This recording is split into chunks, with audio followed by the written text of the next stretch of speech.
Hello friends, target executive চ্যানেলে তোমাদের সবাইকে স্বাগতম। অনেক তো হলো বই পড়া, এবার শুনতে শুনতে ডব্লিউবিসিএস প্রিপারেশন পডকাস্টিংয়ের মাধ্যমে আজকের বিষয় জাতীয় কংগ্রেস। যদি ভালো লাগে লাইক এবং শেয়ার করো, চ্যানেলটিকে সাবস্ক্রাইব করতে ভুলো না। জাতীয় কংগ্রেস আমরা শুধুমাত্র ডব্লিউবিসিএস পরীক্ষাকে সামনে রেখে তার মতো করে টু দ্য পয়েন্টে শুনব।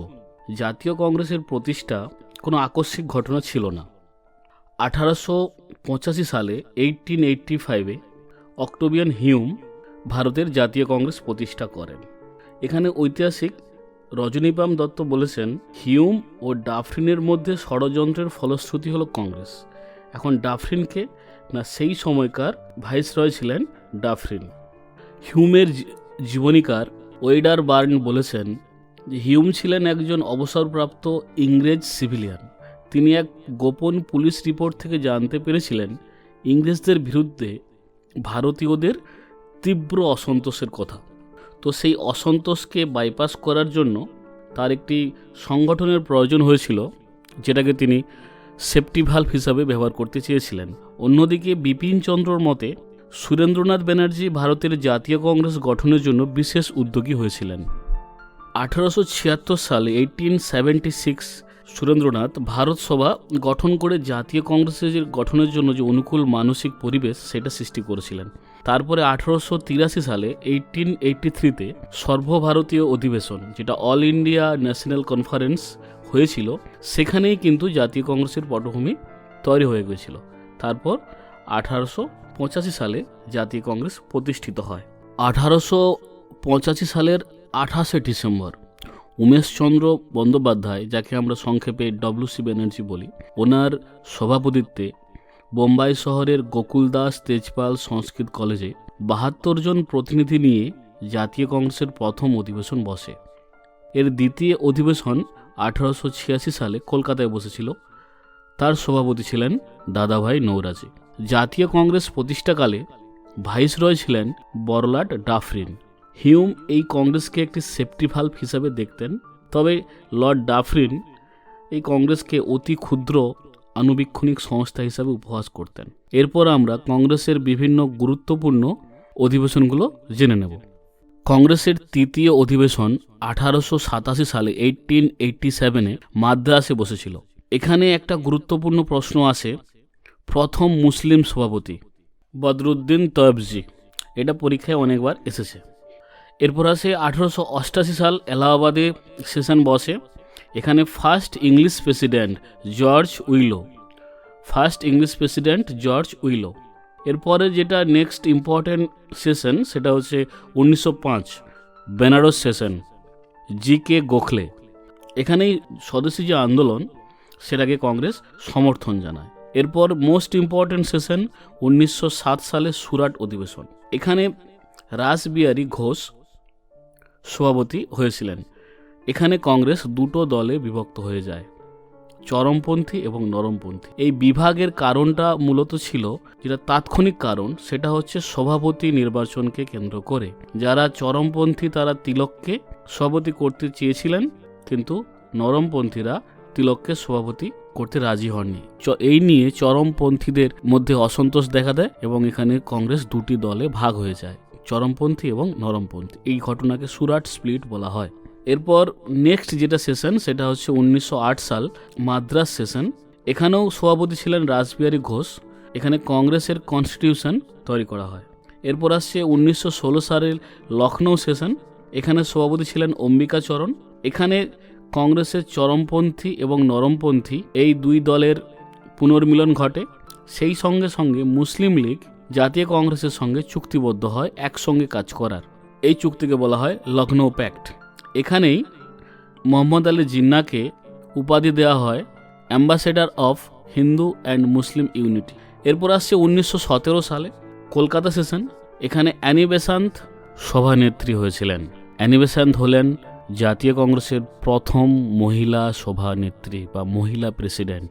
জাতীয় কংগ্রেসের প্রথম মহিলা প্রেসিডেন্ট হচ্ছেন অ্যানি বেসান্ত। যদি বলা হয় জাতীয় কংগ্রেসের প্রথম ভারতীয় সভানেত্রী, সেক্ষেত্রে হবে সরোজিনী নাইডু।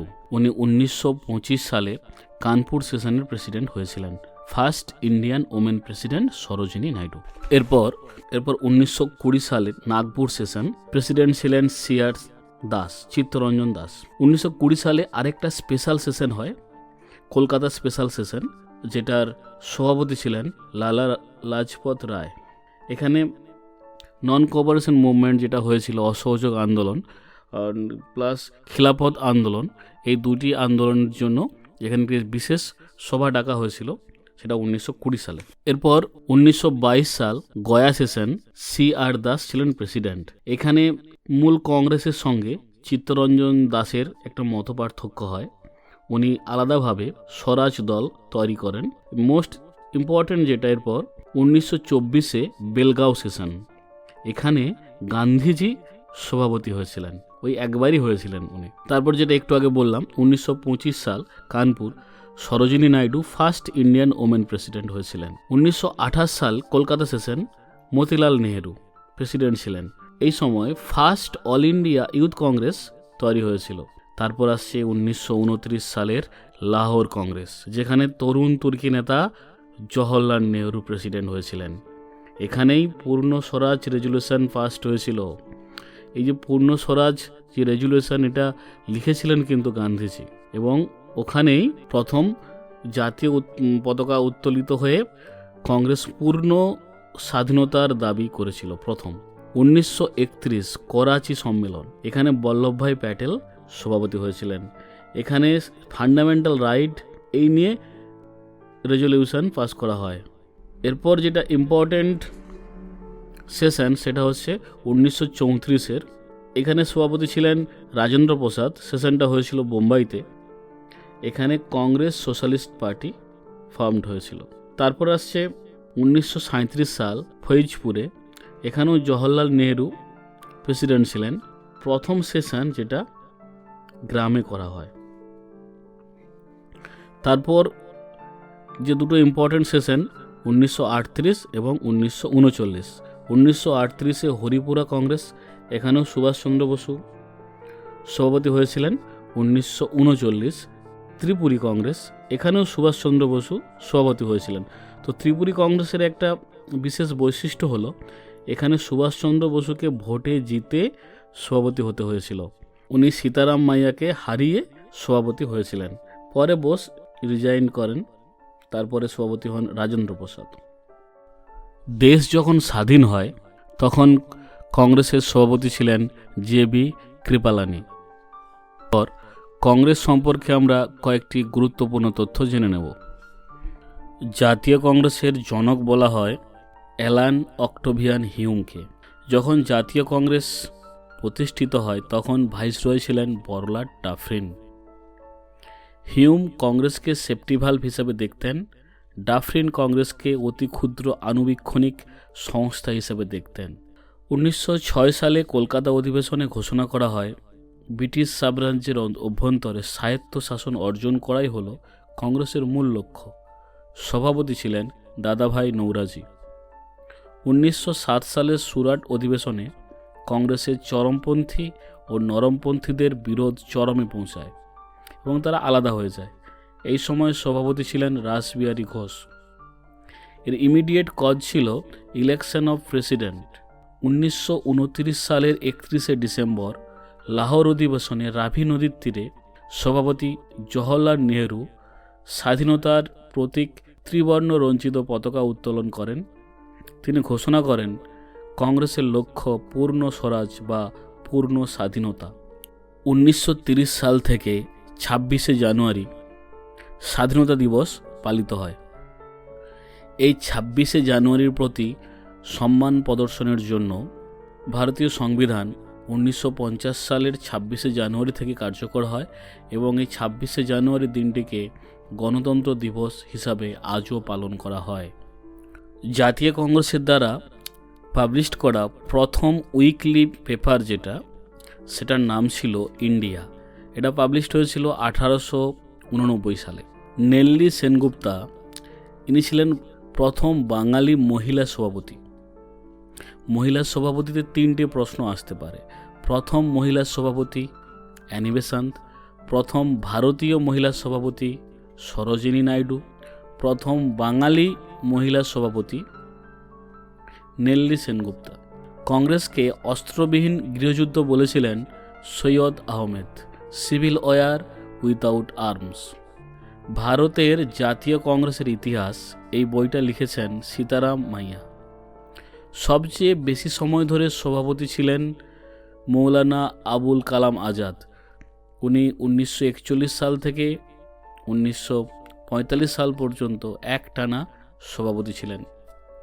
সবচেয়ে বেশিবার সভাপতি হয়েছিলেন নেহেরু, 1929, 1936 এবং 1937 সাল। আর 2 নম্বর হচ্ছেন দাদাভাই নৌরাজি, ইনিও 3 বার সভাপতি হয়েছেন, 1886, 1893 এবং 1906। আমাদের ব্যর্থতার মধ্যেই ভবিষ্যতের মহান সাফল্যের বীজ লুকিয়ে আছে, এই মন্তব্যটি করেছিলেন গোখলে। বাবুদের সংগঠন বলে তাচ্ছিল্য করেছিলেন ডাফরিন। কংগ্রেসের শান্তিপূর্ণ মৃত্যু চেয়েছিলেন কার্জন। ন্যাশনাল কংগ্রেস এই শব্দটি এস.এন. ব্যানার্জির বেঙ্গলি পত্রিকায় প্রথম পাওয়া যায়। আবার এই জাতীয় কংগ্রেস এই নামকরণটা কিন্তু করেছিলেন দাদাভাই নৌরাজি। অশ্বিনী কুমার দত্ত জাতীয় কংগ্রেসকে 3 দিনের তামাশা বলে উপহাস করেন। অরবিন্দ ঘোষ ভারতীয় জাতীয় কংগ্রেসকে বিজাতীয় কংগ্রেস বলেন। এরপর আমরা চলে যাব একদম খিলাফত আন্দোলন 1919-এ। 1919-এ সেপ্টেম্বরে লখনৌতে অল ইন্ডিয়া খিলাফত কমিটির প্রেসিডেন্ট ছিলেন শেখ চট্টানি এবং সেক্রেটারি ছিলেন মৌলানা শৌকত আলী। গান্ধীজি এই সময় বলেন, হিন্দু মুসলিম ঐক্যের এমন সুবর্ণ সুযোগ আগামী 100 বছরও আসবে না। গান্ধীজি চেয়েছিলেন মুসলিম আবেগকে ইংরেজদের বিরুদ্ধে কাজে লাগিয়ে স্বরাজ অর্জন করতে। সেই জন্য 1920 সালে সেপ্টেম্বরে জাতীয় কংগ্রেসের বিশেষ অধিবেশনে খিলাফত প্রস্তাব পেশ করা হয়। এই সভাতে সভাপতি হয়েছিলেন লালা লাজপত রায়। এখানে খিলাফত প্রস্তাব পাস হয়। এই অধিবেশনে গান্ধীজি সর্বাত্মক অসহযোগের প্রস্তাব পেশ করেন। স্বরাজকে ভারতীয় রাজনৈতিক আন্দোলনের লক্ষ্য হিসাবে প্রস্তাব দেন। এখানে কিন্তু সি.আর. দাস, বিপিনচন্দ্র পাল প্রমুখরা গান্ধীজির এই প্রস্তাবের বিরোধিতা করেছিলেন। 1920 সালের ডিসেম্বরে নাগপুর অধিবেশনে অসহযোগ অহিংস আন্দোলনের প্রস্তাব পুনরায় অনুমোদিত হয়।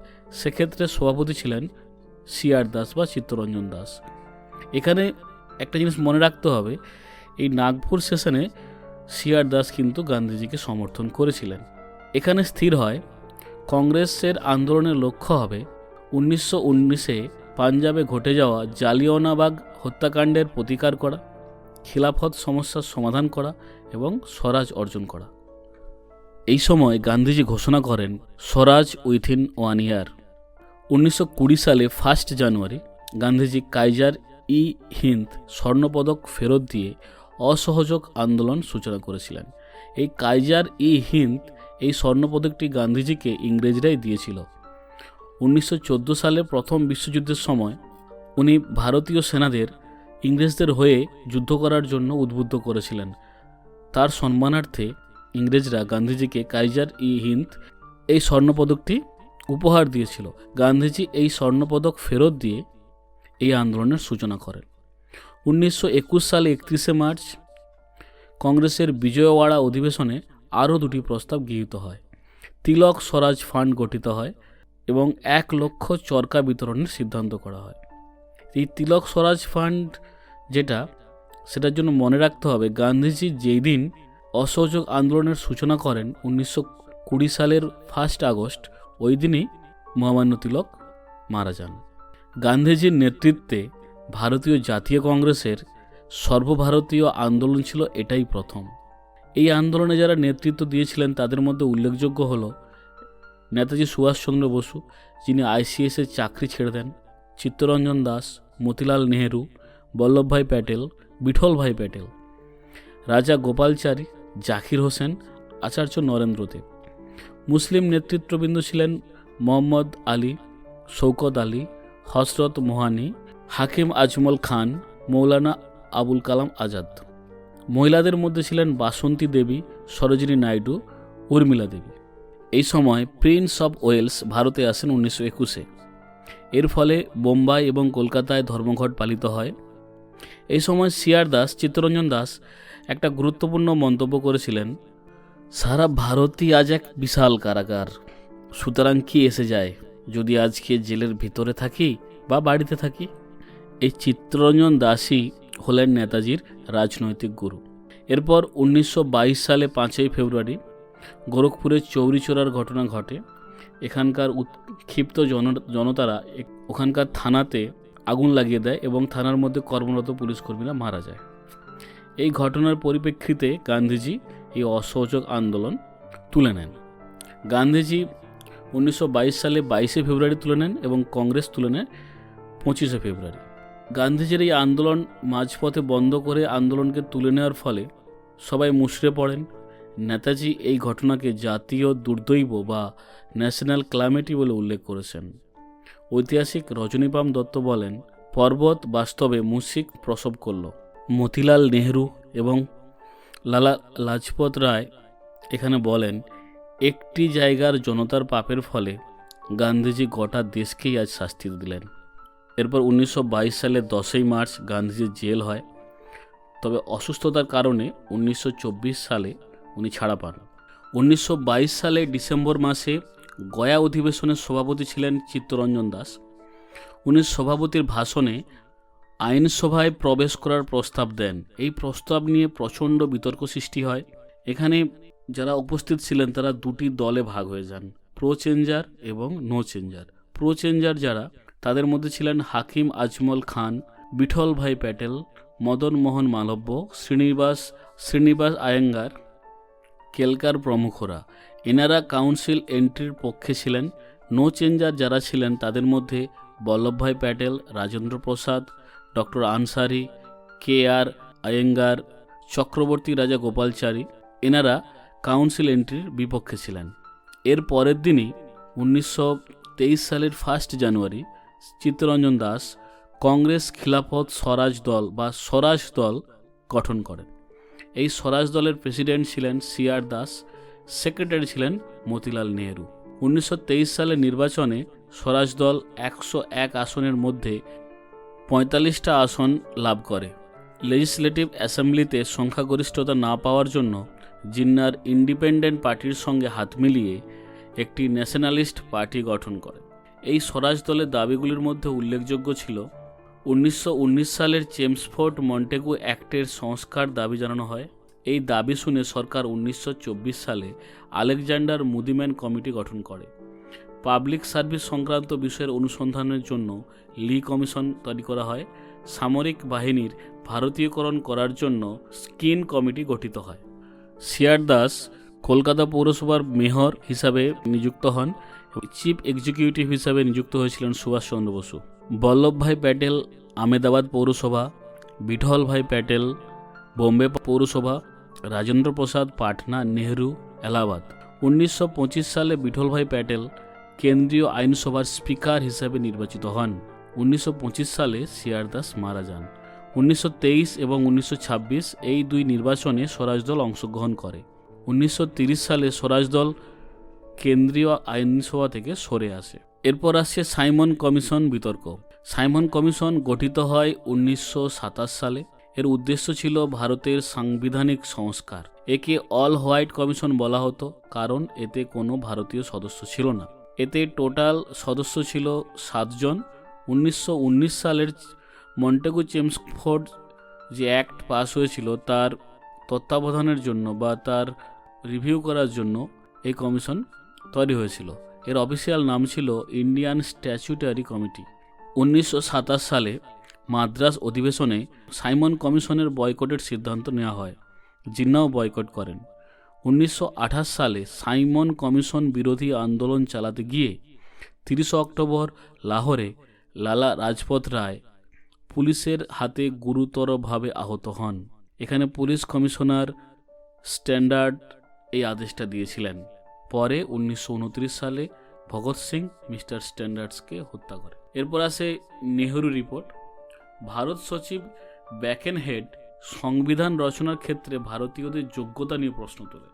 এর জবাব দেওয়ার জন্য 1927 সালের মাদ্রাজ অধিবেশনে সর্বদল গ্রহণযোগ্য একটি সংবিধান রচনার প্রস্তাব গৃহীত হয়। এই প্রস্তাবের ভিত্তিতে 1928 সালে জাতীয়তাবাদী মুসলিম নেতা ডক্টর N.A. আনসারির নেতৃত্বে দিল্লিতে একটি সর্বদলীয় বৈঠক হয়। মতিলাল নেহরুর নেতৃত্বে সংবিধান রচনার সিদ্ধান্ত গৃহীত হয়। সংবিধান কমিটিতে চেয়ারম্যান ছিলেন মতিলাল নেহরু। 1928 সালে 10ই আগস্ট সর্বদল বৈঠকে লখনৌ সম্মেলনে মতিলাল নেহরু তার রিপোর্ট জমা দেন। এটাই নেহরু রিপোর্ট নামে পরিচিত। 1928 সালে কলকাতা অধিবেশনে নেহরু রিপোর্ট কার্য করার জন্য জাতীয় কংগ্রেস সরকারকে 1 বছরের সময় দেয়। নেহরু রিপোর্টের বক্তব্য ছিল, ভারতকে ডোমিনিয়নের মর্যাদা দিতে হবে। যুক্তরাষ্ট্রের গঠনের কথা এখানে বলা হয়েছে। দ্বিপাক্ষিক আইনসভা তৈরি করতে হবে এবং পৃথক নির্বাচনীয় ব্যবস্থা রোধ করতে হবে। নেহরু রিপোর্টের বিরুদ্ধে 1929 সালে 28শে মার্চ জিন্না তার 14 দফা দাবি উপস্থাপন করেন। এরপর যেটা আসছে সেটা হচ্ছে লাহোর কংগ্রেস। 1929 সালে লাহোর কংগ্রেস রাভি নদীর তীরে 31শে ডিসেম্বর জাতীয় পতাকা উত্তোলন করে সভাপতি জওহরলাল নেহরু পূর্ণ স্বাধীনতার দাবি জানান। এরপর 1930 সালে 26শে জানুয়ারি স্বাধীনতা দিবস হিসাবে পালন করা হয়। পূর্ণ স্বরাজ প্রস্তাব এটা লিখেছিলেন গান্ধীজি। গান্ধীজি বলেন, it was crime against man and god to submit to the British rule. এরপর 1930 সালে 1 জানুয়ারি গান্ধীজি তার ইয়ং ইন্ডিয়া পত্রিকায় 11 দফা সংস্কারের দাবি জানান।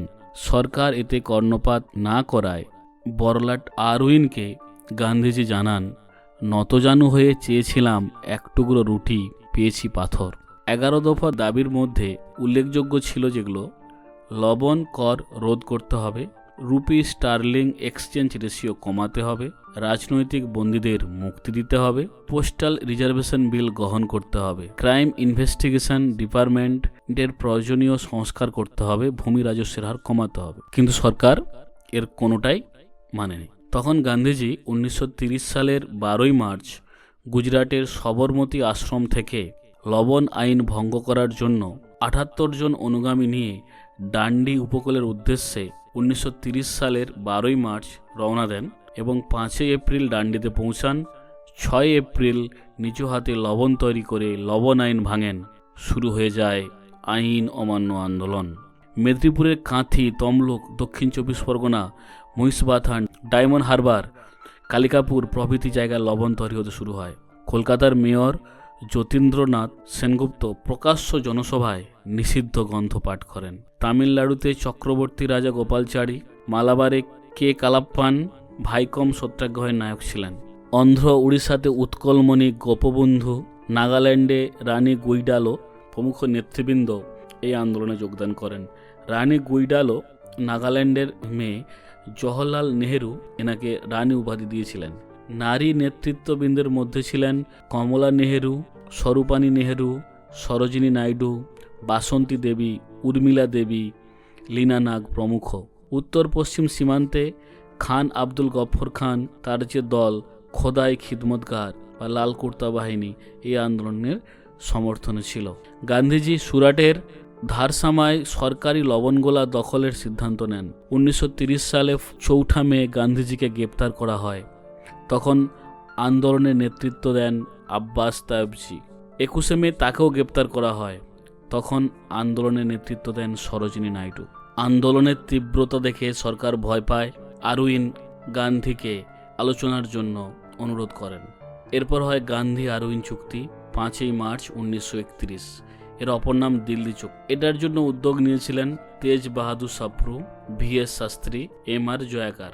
এখানে সাবজেক্ট ছিল সরকার সমস্ত রকম অ্যাক্ট তুলে নেবে, সমস্ত রকম রাজনৈতিক বন্দীদের মুক্তি দেবে, আন্দোলনে অংশগ্রহণকারী সত্যাগ্রহীদের সম্পত্তি ফেরত দিতে হবে, লবণ তৈরির অনুকূল এলাকায় লোকেরা লবণ তৈরি যাতে করতে পারে তার ব্যবস্থা করতে হবে এবং লবণ কর তুলে নিতে হবে।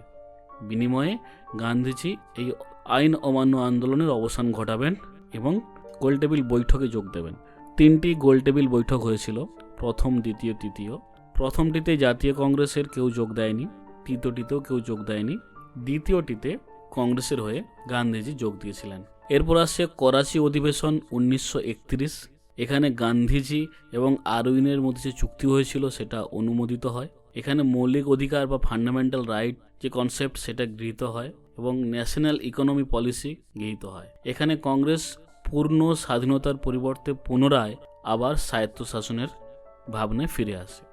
1932 সালে ব্রিটিশ প্রধানমন্ত্রী র্যামসে ম্যাকডোনাল্ড সাম্প্রদায়িক বাঁটোয়ারা বা কমিউনাল অ্যাওয়ার্ড ঘোষণা করেন।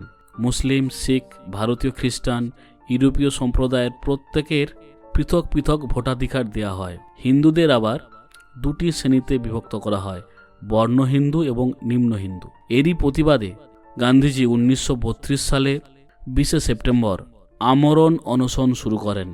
গান্ধীজির অনশন ভঙ্গ করার জন্য 5 দিন পর আম্বেদকর জারবেদা জেলে গিয়ে গান্ধীজির সঙ্গে এক চুক্তি করেন।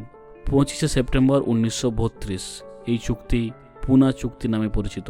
এখানে সিদ্ধান্ত হয় যৌথ নির্বাচন নীতি। প্রশাসনিক আইনসভায় 71টির পরিবর্তে 148টি আসন অনগ্রসর শ্রেণীর জন্য। কেন্দ্রীয় আইনসভায় 18% আসন ডিপ্রেসড ক্লাসের জন্য সংরক্ষিত থাকবে। পুনা চুক্তির পর আইন অমান্য আন্দোলন ছেড়ে 1932 সালেই গড়ে তোলেন হরিজন সংঘ। এরপর 1934 সালে স্থাপিত হয় কংগ্রেস সমাজতান্ত্রিক দল বা কংগ্রেস সোশ্যালিস্ট পার্টি। এই কংগ্রেস সোশ্যালিস্ট পার্টির সভাপতি ছিলেন শম্পুরানন্দ। এই পার্টির সঙ্গে যুক্ত ছিলেন জয়প্রকাশ নারায়ণন, আচার্য নরেন্দ্র দেব, ডক্টর রামমোহন লোহিয়া, অশোক মেহতা প্রভৃতি। 1936 সালে নেহরু এই কংগ্রেস সোশ্যালিস্ট পার্টির 3 জন সদস্যকে কংগ্রেসের ওয়ার্কিং কমিটির মধ্যে যুক্ত করেন। তারা হলেন নরেন্দ্র দেব, জয়প্রকাশ নারায়ণন এবং অচ্যুত পট্টবর্ধন। এরপর আসছে সারা ভারত কিষণ সভা 1936। এটি লখনৌতে স্থাপিত হয়। সভাপতি ছিলেন স্বামী সহজানন্দ সরস্বতী। 1937 সালের ইলেকশনে কংগ্রেস 11টি ব্রিটিশ শাসিত প্রদেশে নির্বাচিত হয়। তার মধ্যে 5টি প্রদেশে কংগ্রেস একক সংখ্যাগরিষ্ঠতা পায়। 5টি প্রদেশ হল মাদ্রাস, যুক্তপ্রদেশ, মধ্যপ্রদেশ, বিহার ও ওড়িশা। বাংলা, পাঞ্জাব এবং সিন্ধুতে কংগ্রেস মেজরিটি পায়নি। 1937 সালের জুলাই মাসে কংগ্রেস সরকার গঠন করে উত্তরপ্রদেশ বা ইউপি, এমপি, উড়িষ্যা এবং মাদ্রাস, বোম্বেতে। 7টি প্রদেশে কংগ্রেসের মন্ত্রিসভা 28 মাস ছিল। 1939 সালে 5 নভেম্বরের মধ্যে কংগ্রেস সকল প্রদেশের মন্ত্রিসভা থেকে পদত্যাগ করে। এর কারণ হলো ওই সময় দ্বিতীয় বিশ্বযুদ্ধ শুরু হয়েছিল এবং কংগ্রেসের সঙ্গে আলোচনা না করেই ব্রিটিশ সরকার ভারতকে যুদ্ধরত দেশ বলে ঘোষণা করেছিল। তারই প্রতিবাদে 1939 সালের 15 নভেম্বরের মধ্যে কংগ্রেস মন্ত্রিসভা সকল প্রদেশ থেকে পদত্যাগ করে। এরপরেই 1929 সালে 22 ডিসেম্বর মুসলিম লীগ এই দিনটিকে ডে অফ ডেলিভারেন্স বা নিষ্কৃতি দিবস হিসাবে পালন করে। এরপর আসছে আগস্ট অফার 1940 সালের 8ই আগস্ট সিমলাতে লর্ড লিনলিথগো এই প্রস্তাব দিয়েছিলেন। এই প্রস্তাবের বিষয়বস্তু হলো যুদ্ধ শেষে ভারতকে ডোমিনিয়ন স্ট্যাটাসের মর্যাদা দেওয়া হবে, বড়লাটের কার্যনির্বাহী সভাতে ভারতীয় সদস্য সংখ্যা বাড়ানো হবে, যুদ্ধ শেষে সংবিধান রচনা করার জন্য একটি গণপরিষদ গঠিত হবে। গণপরিষদের প্রথম কথাটাই কিন্তু আগস্ট অফারের মধ্যে ছিল। এটা খুবই গুরুত্বপূর্ণ একটা জিনিস। প্রতিক্রিয়া কী হয়েছিল এতে সরকার গঠনের কোনো প্রস্তাব না থাকায় কংগ্রেস একে প্রত্যাখ্যান করে। নেহরু এখানে মন্তব্য করেন, ভারতবাসীর কাছে ডোমিনিয়ন স্ট্যাটাসের প্রস্তাব দরজার পেরেকের মতো একটা বিষয়বস্তু, as a door nail. Muslim League August অফারকে প্রত্যাখ্যান করে, তার কারণ এতে ভারত ভাগের কোনো প্রস্তাব ছিল না। আগস্ট অফার ব্যর্থ হলে গান্ধীজি শুরু করেন ব্যক্তিগত সত্যাগ্রহ। 1940 সালে 17 অক্টোবর আচার্য বিনোবা ভাবে প্রথম ব্যক্তিগত সত্যাগ্রহ শুরু করেন, দ্বিতীয় করেন নেহেরু। এই ইন্ডিভিজুয়াল সত্যাগ্রহকে বলা হয় দিল্লি চলো সত্যাগ্রহ। এরপর আসছে ক্রিপস মিশন 1942। এটাও ছিল ওই লিনলিথগোর আমলে। 1942 সালে ক্রিপস মিশন ভারতে আসে, ব্রিটিশ প্রধানমন্ত্রী চার্চিল পাঠান। এই মিশনের বক্তব্য ছিল যুদ্ধান্তে ভারতবর্ষকে ডোমিনিয়ন স্ট্যাটাসের মর্যাদা দেওয়া হবে। ভারতীয় প্রতিনিধিদের নিয়ে সংবিধান সভা গঠিত হবে। সংবিধান তৈরি না হওয়া পর্যন্ত সেনাবাহিনীর উপর ব্রিটিশের পূর্ণ কর্তৃত্ব থাকবে এবং ভারতের সম্পদ যুদ্ধের কাজে ব্যবহৃত হবে। প্রতিক্রিয়া কী হলো? গান্ধীজি একে প্রত্যাখ্যান করেন ফেল পড়া ব্যাংকের কাটা চেক বলে। কংগ্রেস প্রত্যাখ্যান করে, তার কারণ এখানে পূর্ণ স্বাধীনতার কথা বলা ছিল না, অন্তর্বর্তীকালীন সরকারের গঠনের কথা নেই, প্রতিরক্ষা ব্যবস্থায় ভারতীয়দের অধিকার ছিল না। পাকিস্তানের প্রস্তাব না থাকায় মুসলিম লীগও একে প্রত্যাখ্যান করে। শুধুমাত্র এমএন রয়ের রেডিক্যাল ডেমোক্রেটিক পার্টি একে সমর্থন জানায়। এরপর আসছে ভারত ছাড়ো আন্দোলন 1942। গান্ধীজি এখানে মন্তব্য করেন, পূর্ণ স্বাধীনতা অপেক্ষা কম কোনো কিছুতেই আমি শান্ত হব না, করব অথবা মরব, ডু অর ডাই। 1942-এর 8ই আগস্ট বোম্বের গাওয়ালিয়া ট্যাঙ্কের কাছে আন্দোলন সূচনা হয়। 8ই আগস্ট মধ্যরাতে সমস্ত প্রথম সারির নেতাকে গ্রেপ্তার করা হয়। 9 থেকে 13 আগস্ট সারা ভারতব্যাপী এক ব্যাপক অসন্তোষ সৃষ্টি হয়। একে বলা হয় গ্রেট আপরাইজিং। নেতৃবৃন্দ ছিলেন জয়প্রকাশ নারায়ণ, নরেন্দ্র দেব, যোগেশ চ্যাটার্জি, অরুণা আসফ আলী প্রমুখ। অরুণা আসফ আলীকে ভারত ছাড়ো আন্দোলনের নায়িকা বলা হয়। জয়প্রকাশ নারায়ণ, রামানন্দ মিশ্র এরা হাজারিবাগ জেল থেকে পালিয়ে যান। এই সময় কংগ্রেস রেডিও স্থাপিত হয় এবং এর সঞ্চালক হলেন Usha Mehta, broadcaster Rammohan Lohia. Subhash Bose Berlin radio থেকে ভারত ছাড়ো আন্দোলনকে নন ভায়োলেন্স গরিলা ওয়ারফেয়ার বলে উল্লেখ করেন। কারা কারা যোগ দেয়নি এই আন্দোলনে? Muslim League, Communist Party, Hindu Mahasabha, Radical Democratic party. কংগ্রেসের 2জন সদস্য এই আন্দোলনে যোগ দেয়নি, চক্রবর্তী রাজা গোপালচারী, ভোলাভাই দেশাই। সেই সঙ্গে সঙ্গে ডক্টর আম্বেদকরও কিন্তু এই ভারত ছাড়ো আন্দোলনে যোগ দেয়নি। এই সময় কিছু সমান্তরাল সরকার গঠিত হয়। তমলুকের তাম্রলিপ্ত জাতীয় সরকার, যার সর্বাধিনায়ক ছিলেন সতীশচন্দ্র সামন্ত, সহকারী ছিলেন সুশীল ধারা, অভয় মুখোপাধ্যায়। এই সরকারের পতন ঘটে 1944 সালে। উড়িষ্যার তালচেরে একটি সমান্তরাল সরকার গড়ে ওঠে, সর্বাধিনায়ক ছিলেন লক্ষণ নায়ক।